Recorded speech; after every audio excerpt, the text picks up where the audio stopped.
नमस्कार। एचपीआरसी के द्वारा 4 मई 2026 को कंडक्ट करवाया गया था असिस्टेंट स्टाफ नर्स का पेपर। अब अलग अलग शिफ्टों में ये पेपर हुआ था। हमारे पास 4 मई वाला ये पेपर अवेलेबल है। इस पेपर को हम डिस्कस करेंगे और डिटेल से डिस्कस करेंगे। हिंदी और इंग्लिश में ये दोनों में रहने वाला है। इसकी पीडीएफ टेलीग्राम पर आपको प्रोवाइड करवा देंगे। टेलीग्राम पर ज्वाइन करने के लिए अपने टेलीग्राम से @allexam31 सर्च करना और साथ में ही जो है वो अगर आपने जो है वो जनरल अवेयरनेस वाला सेक्शन आने वाले एग्जाम्स के लिए अपना तैयार करना है तो आप हमारी टेस्ट शीट्स के साथ जुड़ सकते हैं, जिसका लिंक नीचे डिस्क्रिप्शन बॉक्स कमेंट बॉक्स में दिया गया है। हमने पहले ही कहा है कि इस टेस्ट सीरीज में जो है 500 एस्पिरेंट्स को लिया जाएगा, तो जो भी फर्स्ट के 500 एस्पिरेंट्स होंगे वो इसको जो है वो ज्वाइन कर सकते हैं और अपनी स्टडी को प्रॉपर शेप जो है वो दे सकते हैं। अभी हम क्वेश्चन नंबर 1 से डिस्कशन को जो है वो स्टार्ट करते हैं। देखते हैं किस किस तरह के क्वेश्चन यहाँ पर पूछे गए थे और क्या क्या हमने पढ़ा था, क्या क्या पढ़ने की हमें जरूरत है। आगे बोलते हैं, on the eve of Republic day 2026 which award was conferred on astronaut Shubhanshu Shukla. तो शुभांशु शुक्ला काफी चर्चा में रहे थे और बोलते हैं शुभांशु शुक्ला को जो है गणतंत्र दिवस की जो है वो पूर्व संध्या पर जो है कौन सा अवार्ड जो है वो दिया गया। इनको जो है वो अशोक चक्र जो है वो दिया गया। ये क्वेश्चन हमने जो है वो बार बार रिवाइज कर आपको पढ़ाया है। P65 पार्ट में देखना करंट अफेयर में आप, हमने वहां पर पढ़ा हुआ है कि शुभांशु शुक्ला को जो है वो ये जो है वो कौन सा अवार्ड जो है वो इनको जो है वो मिला है। हमने शुभांशु शुक्ला के बारे में ये भी पढ़ा है कि किस मिशन के तहत जो है वो इंटरनेशनल स्पेस स्टेशन पर गए थे जुलाई 2025 में। तो एक्सियोम 4 मिशन के तहत जो है ये गए थे स्पेस पर, तब से ये चर्चा में है और अभी इनको अशोक चक्र अवार्ड दिया गया था। तब भी हमने जनवरी महीने में ये जो था वो पढ़ा था। P65 पार्ट में सबसे लास्ट वाला क्वेश्चन देखना उत्तीर्ण सीरीज का, वहां पर हमने ये डिस्कस जो था वो किया हुआ था। अगले क्वेश्चन में बोलते हैं, यहाँ पर बोलते हैं which country will host the COP31 summit. तो बोलते हैं कि COP31 समिट को जो है वो कौन सी कंट्री जो है वो होस्ट करेगी 2026 में। ये COP वाला क्वेश्चन भी जो है वो हमने पढ़ा हुआ है। अगर हम बात करते हैं कि कौन से पार्ट में हमने ये क्वेश्चन पढ़ा हुआ है, तो ये तो हमने जो है वो अभ्यास सीरीज में भी पढ़ा हुआ है। P74 या 75 पार्ट होगा, कुछ ऐसे जैसे पार्ट में देखना, वहां पर हमने पढ़ा हुआ है कि COP31 समिट 2026 में किस कंट्री के द्वारा होस्ट की जाएगी। तो ये जो है वो किसके द्वारा की जाएगी, ये तुर्की के द्वारा की जाएगी। तुर्की, इसका ऑप्शन ए जो है वो सही आंसर है। ये देखना P74, 75, 73 कुछ ऐसा जैसा पार्ट होगा जहां पर ये जो है वो ये क्वेश्चन हमने डिस्कस किया है। इसी पार्ट में हमने वहां पर सबसे पहला क्वेश्चन बिहार के बारे में डिस्कस किया था कि सम्राट चौधरी जो है वो कहाँ के मुख्यमंत्री बने हैं। तो बिहार के वो मुख्यमंत्री बने थे, वो कौन सी पार्टी से संबंध रखते हैं वो भी हमने क्वेश्चन वहां पर पढ़ा था। तो COP की सारी समिट मैंने बताई थी और कहा था कि इसके बारे में क्वेश्चन पूछा जाता है। COP31 एज सच क्वेश्चन हमने पढ़ा है। अगले क्वेश्चन देखिए क्या बोलते हैं announced in 2025 India's first quantum valley tech park is being built in which city. तो ये 2025 का क्वेश्चन देखिए पूछा गया था कि 2025 में बोलते हैं कि 2025 में घोषित भारत का पहला क्वांटम वैली टेक पार्क किस शहर में बनाया गया है। तो ये अमरावती शहर में जो है वो बनाया गया है। हमने ये भी पढ़ा है कि यूनाइटेड नेशन के द्वारा जो है वो 2025 को international year of quantum science and technology जो है वो डिक्लेयर जो है वो किया हुआ है। तो ये भी क्वेश्चन हमने जो है वो अलग से पढ़ रखा है। तो इस तरह के क्वेश्चन जो है वो एचपीआरसी के द्वारा पूछे जा रहे हैं। लिंक करना आना चाहिए डायरेक्टली इनडायरेक्टली। अगला क्वेश्चन भी एचपीआरसी के द्वारा पूछा गया था सितंबर महीने का। बोलते हैं इन सितंबर 2025 the union cabinet approved the department of scientific and industrial research DSIR scheme on capacity building and human resource development which of the following is implementing agency of this scheme. तो बोलते हैं 2025 सितंबर में केंद्रीय मंत्रिमंडल ने क्षमता निर्माण और मानव संसाधन विकास पर जो है वो वैज्ञानिक और औद्योगिक अनुसंधान विभाग DSIR योजना को जो है मंजूरी दी है। निम्नलिखित में से कौन इस योजना का जो है कार्यान्वयन जो है वो कर रहा है, एजेंसी कौन सी। तो इसको जो है वो CSIR के द्वारा जो है वो कार्यान्वित जो है वो किया जा रहा है। किसके द्वारा, CSIR के द्वारा जो है वो इसको किया जा रहा है। CSIR के ऊपर भी जो है वो अक्सर क्वेश्चन जो है वो बने हैं और इस तरह का ये एक इंपॉर्टेंट क्वेश्चन भी है, तो इस क्वेश्चन को नोट भी कर सकते हैं। अगले क्वेश्चन में बोलते हैं in major boost to India's biodiversity conservation efforts the national biodiversity authority has released ₹38.36 crore to the forest department of which state in November 2025। तो ये जो है वो किस स्टेट के फॉरेस्ट डिपार्टमेंट को जो है वो पैसे जो है वो दिए गए हैं। ये आंध्र प्रदेश के फॉरेस्ट डिपार्टमेंट को दिए गए हैं। एज सच ऐसे क्वेश्चन कम पूछे जाते हैं, परंतु अब पूछे गए हैं तो आने वाले एग्जाम्स में हमें इस तरह के क्वेश्चन भी, स्टेट स्पेसिफिक क्वेश्चन भी जो है वो ज़्यादा ध्यान में जो है वो रखने होंगे। ठीक है, परंतु ऐसे क्वेश्चंस पूछे कम जाते हैं। अगला क्वेश्चन देखिए, बोलते हैं why does the context caution against calling every government with elections a democracy. तो बोलते हैं कि इस संदर्भ में केवल चुनाव कराने वाली हर सरकार को लोकतंत्र कहने के खिलाफ क्यों आगाह करता है। देखिए, अगर हम बात करते हैं कि जो भी सरकारें चुनाव कराती हैं वो लोकतांत्रिक नहीं होती, बोलते हैं why does the context cause an against. ये जो है इस तरह से बोला जाता है, कई बार ऐसी चेतावनी जो है वो दी जाती है। चेतावनी दी जाती है कि कोई भी देश अगर चुनाव करवा रहा है तो वो लोकतांत्रिक नहीं है, ऐसा कहा जाता है। ये बड़ा सिंपल टर्म में आप समझिए क्यों ऐसा कहा जाता है। बोलते हैं because not all election are truly democratic और फेयर, की बोलते हैं कि हर बार जितने भी इलेक्शन होते हैं वो डेमोक्रेटिक और जो है वो फेयर नहीं होते। बोलते हैं because all government want to be called democratic, कि सभी सरकारों को डेमोक्रेटिक कहलाना है, लोकतांत्रिक कहलाना है, ये भी नहीं होगा। बोलते हैं because election are always manipulated, कि इलेक्शन हर बार ही जो है वो हेर फेर इलेक्शनों में किया जाता है, ये भी गलत हो जाएगा। Because democracy is about rulers only, कि लोकतंत्र जो है वो केवल शासकों के बारे में है, ये भी गलत हो जाएगा। तो यहाँ पर ना क्वेश्चन को पढ़ना था और स्टेटमेंट्स को पढ़ना था, अपने आप क्लियर हो जाना था कि पहली ही स्टेटमेंट सही है, ये क्वेश्चन कभी गलत हो ही नहीं सकता था। मैं इसलिए कहता हूं कि HPRC के कुछ क्वेश्चंस, क्या बहुत सारे क्वेश्चंस ऐसे हैं कि जिनको ध्यान से पढ़ने की जरूरत जो है वो होती है।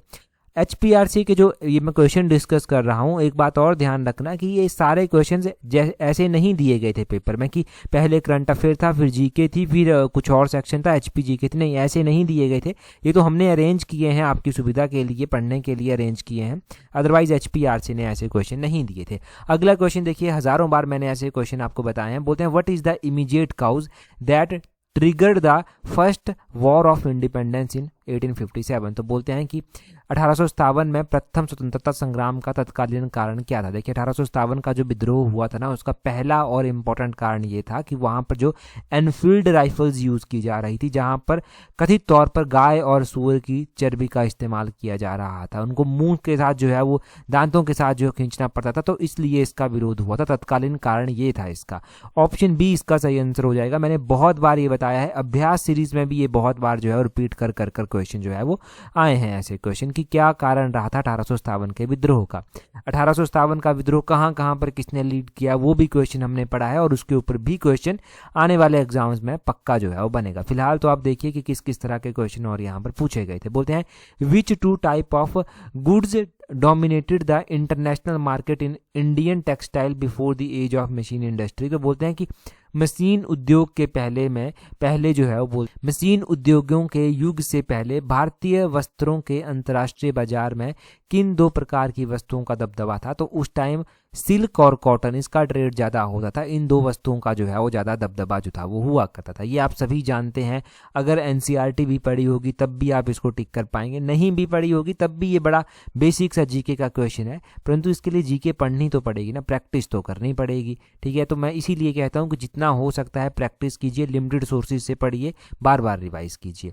आगे बोलते हैं what do banks do with the major portion of the deposit they receive from the public. तो बोलते हैं बैंक जनता से प्राप्त जमा राशि के बड़े हिस्से को क्या करती है। तो अभ्यास सीरीज में हमने ये भी पढ़ा था कि कितनी जमा राशि जो है वो बैंक के पास होती है और कितना लोन वो दे सकती है। तो बोलते हैं कि बैंक जनता से प्राप्त जमा राशि के बड़े हिस्से का जो है वो क्या करती है, वो लोन दे देती है। एक्सटेंड लोन्स, ऋण या लोन जो है वो प्रदान करते हैं। ऑप्शन सी इसका सही आंसर हो जाएगा। इस क्वेश्चन में भी आपको जो है वो ऑप्शंस पढ़नी थी। पहले बोलते हैं पे सैलरी ऑफ देयर स्टाफ। नहीं यार, लोग पैसा दे रहे हैं और उससे आप सैलरी दे रहे हैं एकदम से ही इमीडिएटली, वो गलत हो जाएगा। बोलते हैं keep it as cash their wallets, की अपने तिजोरी में नगद के रूप में रखेंगे। नहीं, सारा पैसा तो नगद के रूप में भी नहीं रख सकते, वो उसकी भी लिमिट है कि नगद के रूप में बैंक कितना रख सकता है, वो भी क्वेश्चन हमने पढ़ा है। कि स्टॉक मार्केट में वो लगा देंगे तब तो डूब भी सकते हैं भाई, नहीं ऐसा भी नहीं करेंगे। वो सिर्फ लोन देंगे लोगों को, वहीं से उनको पैसे से पैसा बनाएंगे। बड़ी सिंपल टर्म में कहूँ मैं आपको। अगले क्वेश्चन में बोलते हैं the government of India launched the project tiger initiative in which of the following year. तो बोलते हैं प्रोजेक्ट टाइगर कब लॉन्च किया गया था। ये 1973 में जो था वो लॉन्च किया गया था। ऑप्शन डी इसका जो है वो सही आंसर हो जाएगा। 1973 में जो है ये लॉन्च किया गया था। इंपॉर्टेंट है ये प्रोजेक्ट टाइगर, तो इसको ध्यान रखना। आगे बोलते हैं ये प्रोजेक्ट टाइगर आसान भी है, वैसे इसको हमने पढ़ा भी है। प्रोजेक्ट टाइगर हो गया, देखिए यहाँ पर मोटे तौर पर मैं आपको रिवाइज करवा दूं तो प्रोजेक्ट टाइगर 1973 में लॉन्च हुआ था। उसके बाद जो है वो एक जो है वो क्रोकोडाइल को कंजर्व करने के लिए क्रोकोडाइल प्रोजेक्ट भी चलाया गया, वो 1975 में चलाया गया। प्रोजेक्ट एलिफेंट आया था, वो 1992 में जो था वो आया था प्रोजेक्ट एलिफेंट। ठीक है, तो इस तरह के प्रोजेक्ट जो है वो अक्सर आते रहे। प्रोजेक्ट एलिफेंट आया, प्रोजेक्ट टाइगर आया, प्रोजेक्ट क्रोकोडाइल जो है वो आया। इन प्रोजेक्ट्स के बारे में जो है वो आप ध्यान रखना कि कौन कौन से ईयर में जो था ये आए थे। अगला क्वेश्चन देखिए, बोलते हैं Bhilai steel plant was setup with the help of which country और यूनियन और नेशन। तो बोलते हैं कि ये जो भिलाई स्टील प्लांट था ना, ये किसकी सहायता से जो था वो सेटअप जो था वो किया गया था। अब बोलते हैं कि ये स्टील प्लांट जो है वो किसकी सहायता से सेटअप किया गया था, ये यूएसएसआर की सहायता से सेटअप उस टाइम किया गया था। ऑप्शन डी सही आंसर है। वैसे ही अगर हम बात करते हैं और भी कुछ ऐसे स्टील प्लांट हमारे पास हैं, एक बोकारो स्टील प्लांट जो है वो आता है। बोकारो स्टील प्लांट भी जो है वो यूएसएसआर की सहायता से जो है वो सेटअप किया गया था। ये ध्यान रखना है आपने। और आपने ये भी ध्यान रखना है कि ये स्टील प्लांट जो है वो हैं कहाँ पर, ये भी पता होना चाहिए। जैसे ये भिलाई स्टील प्लांट जो है ये छत्तीसगढ़ में जो है स्थित है, बोकारो स्टील प्लांट जो है वो झारखंड में स्थित है। वैसे ही रौरकिला स्टील प्लांट भी जो है वो है, वो रौरकिला स्टील प्लांट जो है वो उड़ीसा में आता है। ये जर्मनी की सहायता से जो था वो सेटअप जो था वो किया गया था। ये पता होना चाहिए कि रौरकिला जो है वो कहाँ पर है और किसकी सहायता से सेटअप किया गया था।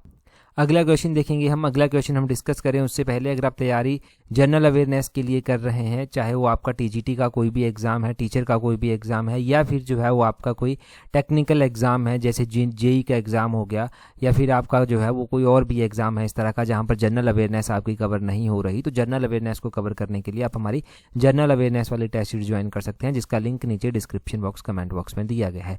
एक और जो है पटवारी और पंचायत सेक्रेटरी का एग्ज़ाम भी है।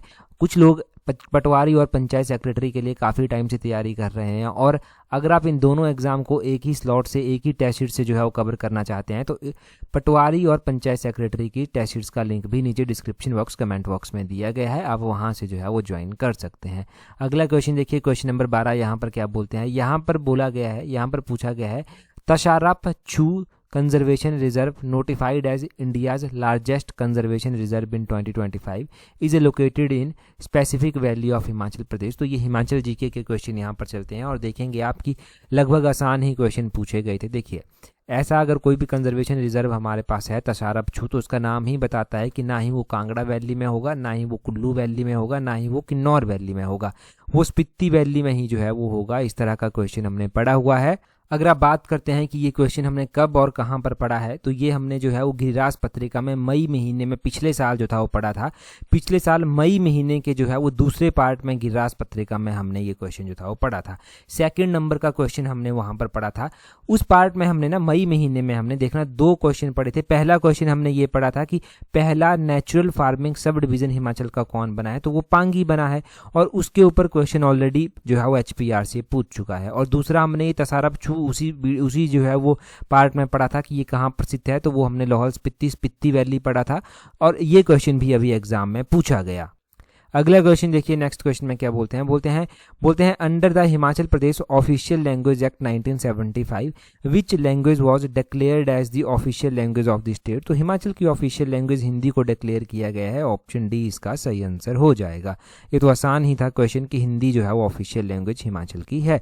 आगे बोलते हैं which among the following organisation owns and operates the Koldam hydro power project in Himachal Pradesh. तो बोलते हैं ये जो कोलडैम परियोजना आती है, ये कोलडैम परियोजना जो है वो किसके द्वारा ऑपरेट की जाती है और किसके द्वारा ऑन की जाती है। देखिए, ये जो है वो इसका जो है वो अगर हम बात करते हैं कोलडैम परियोजना का, तो इसका स्वामित्व और संचालन जो है वो NTPC के द्वारा किया जाता है, national thermal power corporation limited के द्वारा किया जाता है। ऑप्शन ए जो है वो इसका सही आंसर हो जाएगा। हमने हाइड्रो इलेक्ट्रिक प्रोजेक्ट्स के बारे में एक बार नहीं बहुत बार रिवाइज किया है। जैसे कि अगर हम बात करते हैं NTPC के, तो ये जो प्रोजेक्ट हम पढ़ रहे हैं कोलडैम परियोजना, ये एक इम्पॉर्टेंट है। इसी में मैंने आपको ये भी बताया है कि 800 मेगावाट की ये है, बिलासपुर में है, सतलुज रिवर बेसिन पर जो है ये बनी हुई है, रसिया की सहायता से जो है वो इसको बनाया गया, ये भी हमने जो है वो पढ़ा हुआ, ये सारा मैंने आपको बताया हुआ है HPGK में। और साथ में कुछ और परियोजनाएं अभी रिवाइज मैं यहाँ पर करवा देता हूँ, जैसे कि नाथपा जाखड़ी परियोजना 1500 मेगावाट की परियोजना है, ये सतलुज जल विद्युत निगम लिमिटेड के द्वारा जो है बनाई गई, इसमें वर्ल्ड बैंक ने जो है वो सहायता की है। पार्वती परियोजना आती है, पार्वती परियोजना को NHPC के द्वारा जो है वो बनाया जा रहा है या फिर बनाई जा रही है। और उसी तरह जो है वो हमारे पास और कौन कौन सी ऐसी परियोजनाएं आती हैं जो बहुत ही ज़्यादा इंपॉर्टेंट हैं। इसके अलावा एक सैंज परियोजना जो है वो आती है, ये सैंज परियोजना ध्यान रखना है, लगभग 100 मेगावाट की परियोजना है और ये NHBC के द्वारा जो है वो ये जो है वो बनाई गई। पोंग परियोजना जो है वो आती है, पोंग बांध परियोजना, ये BBMB यानी कि भाखड़ा ब्यास मैनेजमेंट बोर्ड के द्वारा जो है वो निर्मित की गई है।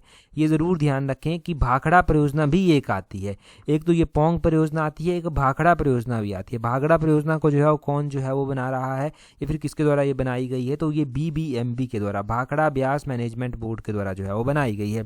एक जो है वो चंबा में हिब्रा परियोजना जो है वो आती है, हिब्रा चमेरा परियोजना, वो NHPC के द्वारा जो है वो बनाई जा रही है। और चंबा में जो है वो चमेरा परियोजना भी जो है वो आती है, जिसके बारे में पहले तो बहुत बार हम क्वेश्चन पढ़ते थे क्योंकि इसके ऊपर क्वेश्चन जो था वो बनते थे। चमेरा परियोजना जो है वो कहाँ पर स्थित है, चमेरा 1 परियोजना है, चमेरा 2 परियोजना है और चमेरा 3 परियोजना भी है। ये परियोजनाएं कहाँ पर हैं और किसके द्वारा बनाई जा रही हैं, तो ये चमेरा 1, 2, 3 परियोजनाएं जो है ये NHPC के द्वारा ही जो है वो बनाई जा रही हैं। दूसरा यहाँ पर ध्यान रखने वाला ये भी है कि इनकी कैपेसिटी जो है वो कितनी है, चमेरा 1 परियोजना की भी, चमेरा 2 की भी, चमेरा 3 की भी। 1 परियोजना 540 मेगावाट की, चमेरा 1 परियोजना 540 मेगावाट की है, चमेरा 2 परियोजना 300 मेगावाट की है और चमेरा 3 परियोजना जो है वो 231 मेगावाट की जो है वो है। तो ये आपने जो है वो इन चमेरा परियोजनाओं के बारे में जो है वो ध्यान रखना है, ठीक है। ये चमेरा परियोजनाओं के बारे में भी पता चल गया। अगला क्वेश्चन देखेंगे हमारे पास क्या पूछा गया है, बोलते हैं as per Himachal Pradesh economic survey 2024-25 what was the per capita income at current prices for financial year 2024-25। तो यहाँ पर हिमाचल की पर कैपिटा इनकम पूछी गई है 2024-25 की। हाँ, पर कैपिटा इनकम तो हमने 2024-25 की भी, 2025-26 की भी जो है वो पढ़ ली है। पर कैपिटा इनकम 2024-25 की जो थी वो थी 2,57,212 यानी कि 2,57,212 रुपये जो है वो पर कैपिटा इनकम जो था वो हिमाचल प्रदेश की थी। अगर हम दूसरी ओर जो है वो बात करते हैं, दूसरी ओर हम बात करते हैं कि प्रेजेंट टाइम में पर कैपिटा इनकम जो है वो कितनी है। प्रेजेंट टाइम से मतलब है कि जो अभी इकोनॉमिक सर्वे जो है वो आया है उसके अकॉर्डिंग कितनी है, तो 2,83,626 ये जो है वो पर कैपिटा इनकम है हिमाचल प्रदेश की करंट प्राइजेस पर अगर हम बात करते हैं फाइनेंशियल ईयर 2025-26 की, 2025-26 की बात करते हैं तो ये 2,83,626 जो है वो हिमाचल की पर कैपिटा इनकम है। अगर हम रिवाइज्ड बात करते हैं ना कि देखिए, एक तो होता है जब इकोनॉमिक सर्वे आ गया, अब जैसे इस साल का इकोनॉमिक सर्वे आया है ना, तो अगले साल की भी पर कैपिटा इनकम भी जो है वो बताई जाएगी। तो हम जो है वो पिछले साल की पर कैपिटा इनकम के साथ कंपेयर करते हैं, तो इस बार हमें 2025-26 में जो है वो 9.8% ग्रोथ रेट जो है वो देखने को पर कैपिटा इनकम में जो है वो मिली है। तो ये भी क्वेश्चन एक बनता है कि पर कैपिटा इनकम में कितनी ग्रोथ हुई है if you compare it with the previous year. तो ये 9.8% जो है वो ग्रोथ जो है वो हुई है अगर प्रीवियस फाइनेंशियल ईयर के साथ ये कंपेयर किया जाता है। अच्छा, पर कैपिटा इनकम जो है वो अगर बात हो ही रही है तो इंडिया की पर कैपिटा इनकम जो है वो कितनी है 2025-26 के एडवांस एस्टीमेट के अनुसार। तो इंडिया की जो पर कैपिटा इनकम है वो है 2,19,575। ये जो है वो इंडिया की पर कैपिटा इनकम जो है वो है, ठीक है जी। तो इंडिया की पर कैपिटा इनकम भी आपको पता होनी चाहिए, आपको जो है वो पता होनी चाहिए हिमाचल की भी। अगला क्वेश्चन देखते हैं हमारे पास क्या पूछा गया है, बोलते हैं who was the governor of Himachal Pradesh on 25 January 1971 when it became a full state. तो बोलते हैं कि 25 जनवरी 1971 को जब हिमाचल प्रदेश पूर्ण राज्य बना था, तब बोलते हैं यहाँ के राज्यपाल कौन थे। देखिए, जब 25 जनवरी 1971 को हिमाचल को पूर्ण राज्य का दर्जा मिला था तो श्री एस चक्रवर्ती को हिमाचल का जो है वो राज्यपाल जो था वो बनाया गया था। एस चक्रवर्ती जो है वो हिमाचल के राज्यपाल जो था वो बनाए गए थे। और दूसरी ओर जो है वो आपने क्या ध्यान रखना है कि गवर्नर की जब बात हो रही है तो अभी भी जो है वो गवर्नर हिमाचल प्रदेश के जो है वो बनाए गए हैं। अभी जो है वो गवर्नर किसको बनाया गया है, इसके ऊपर भी क्वेश्चन पूछा जाएगा। तो हिमाचल के गवर्नर जो है वो अभी कविंद्र गुप्ता जो है वो बने हैं। तो कविंद्र गुप्ता का नाम ध्यान रखना है कि ये गवर्नर जो है वो हिमाचल प्रदेश के बने हैं।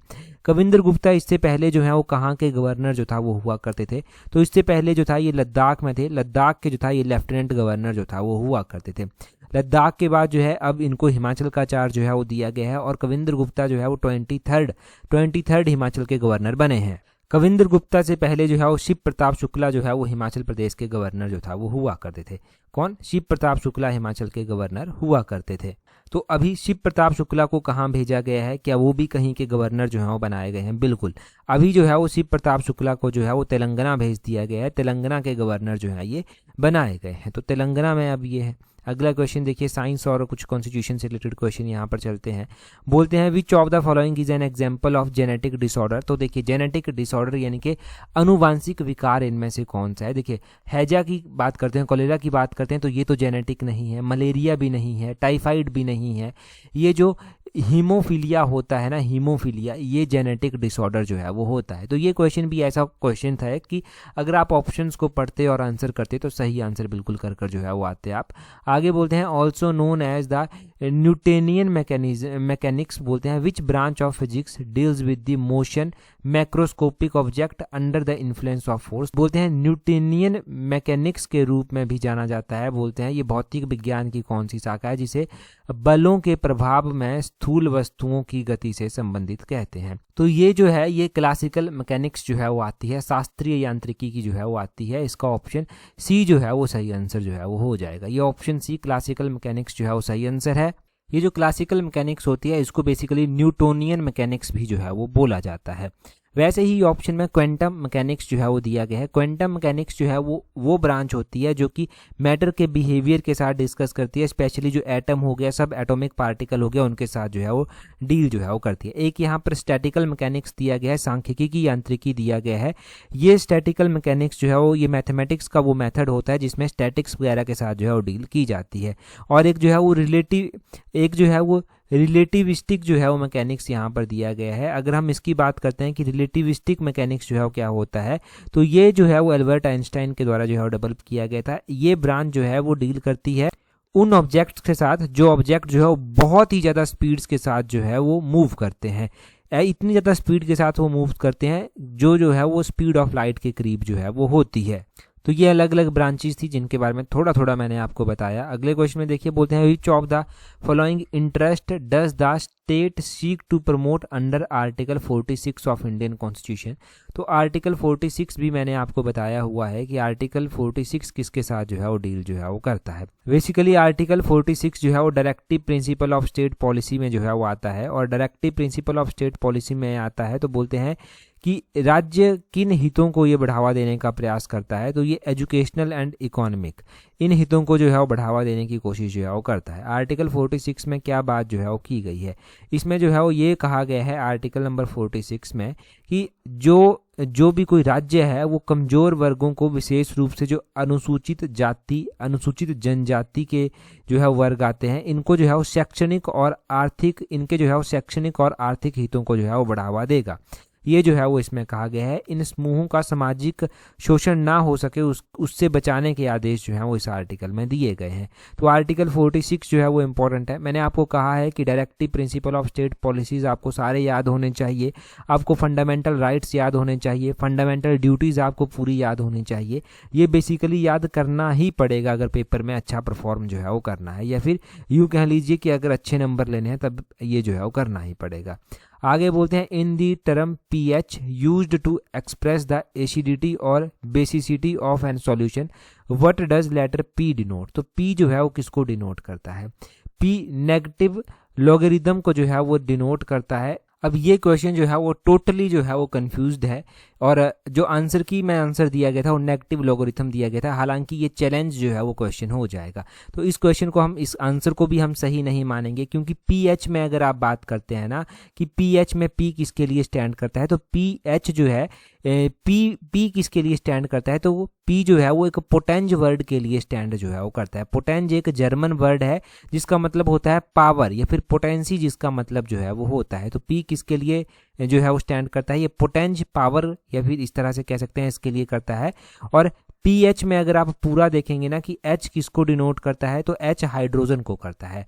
तो पावर ऑफ हाइड्रोजन इस तरह से कुछ हो सकता था ऑप्शन में, ठीक है। तो इसको तो आप मान के चलिए कि या तो ये स्क्रैप होगा या तो ये चैलेंज होकर जो है अब देखते हैं आंसर की में किस तरह से जो है वो प्रायोरिटी दी जाती है, ठीक है जी, तो ये मैंने बता दिया आपको कि आंसर की में क्या आंसर दिया गया था और क्या इसमें डाउट है। आगे बोलते हैं, यहाँ पर एंटोनियम आपको जो है वो बताना है। यहाँ पर जेनरस का एंटोनियम आपको बताना है।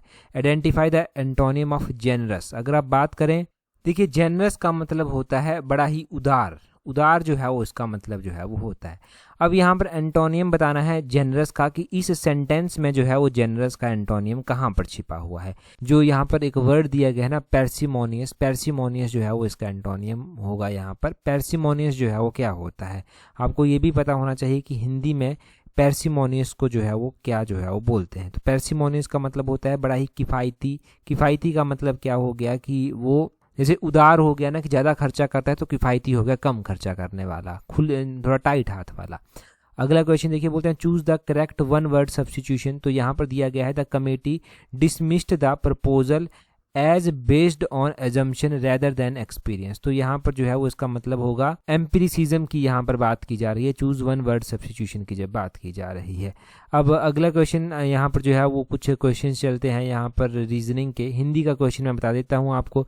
नब्ज पहचानना मुहावरे का क्या अर्थ है, तो नब्ज पहचानना मतलब स्वभाव जानना, ये ऑप्शन बी सही आंसर हो जाएगा। काठ का उल्लू मुहावरे का क्या अर्थ है, तो महामूर्ख होना काठ का उल्लू का जो है वो मतलब है।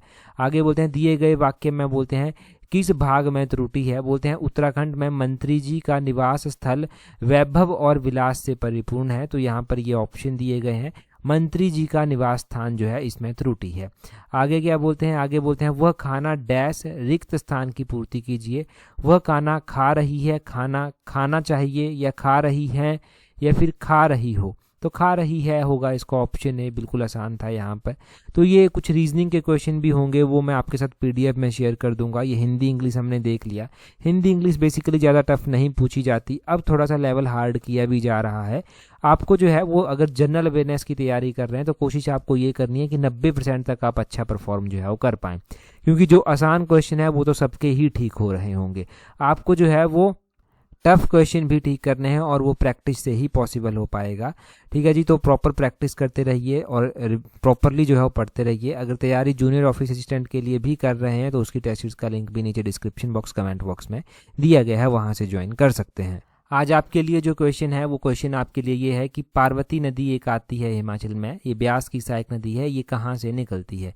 इसका ओरिजिन आपको बताना है कि ये कहाँ से ओरिजिनेट जो है वो होती है। तो जल्दी से अपना आंसर कमेंट कर जो है वो बता दीजिए। और भी पेपर होंगे वो भी आपके साथ शेयर किए जाएंगे। That's all, thank you very much for watching and listening it very patience.